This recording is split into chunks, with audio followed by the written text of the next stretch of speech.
Ready na? Po.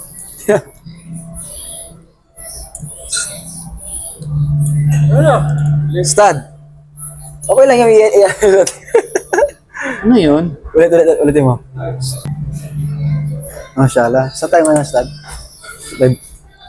Mashallah, tabarakallah. Jazakallah khair sa nag-sponsor ng Lomi. Mashallah, tabarakallah.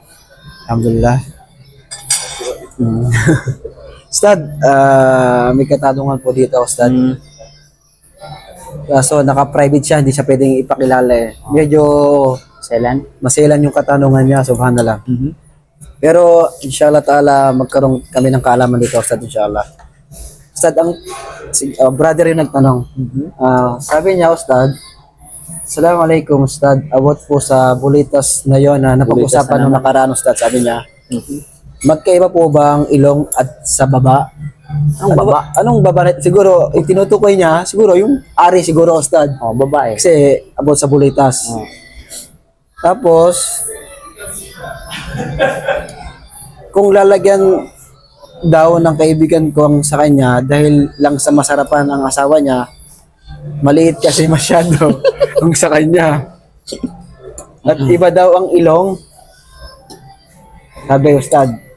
Sabi, ang ilong daw ay talagang magkaiba sila sa baba. Sabi nung may tanong, subhanallah. Ang ilong ay talaga para yan sa mga tao na makikita nila na gumanda tayo. Ang sa baba, isa lang ang tao na pwede natin diyan magamitan. Ang asawa daw, sabi Ustad. Ano po ang gagawin pag iniligay na at hindi naman maalis, Ustad? Di mo nasagot mo na. Nasagot mo to, di ba? Ay, nako, bulitas na naman. Lang ka. Bulitas na naman.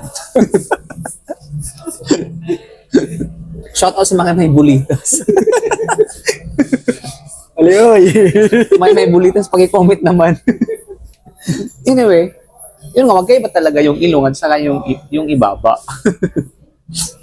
Di ba? Ano sabi niya, isa lang yung paggagamitan nung nasa ibaba. Sa baba, oo. So yung ilong, maraming paggagamitan.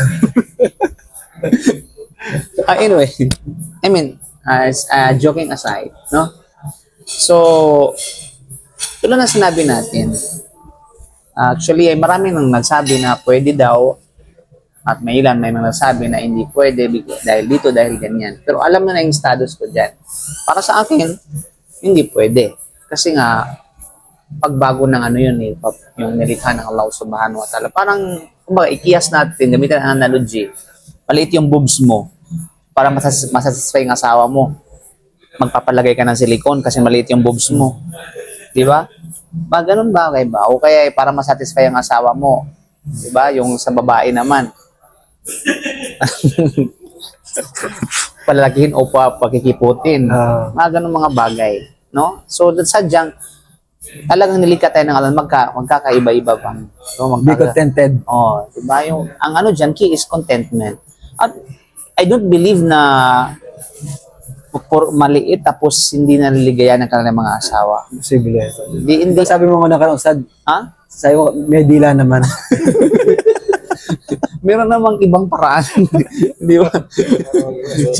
At ang iba nga, maliit ng iba daw. Tapos maraming naging anak. Tapos walang tinatawag na bulitas.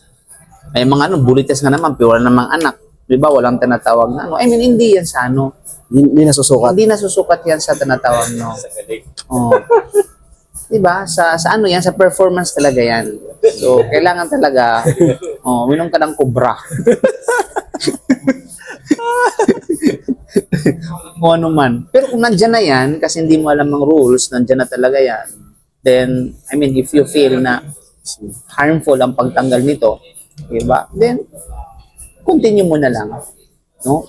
Pagpatuloy mo na lang.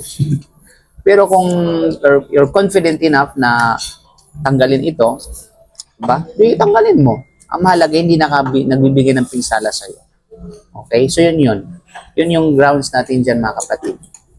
So, yun nga. Ano pa ba yung doon? Remarks niya?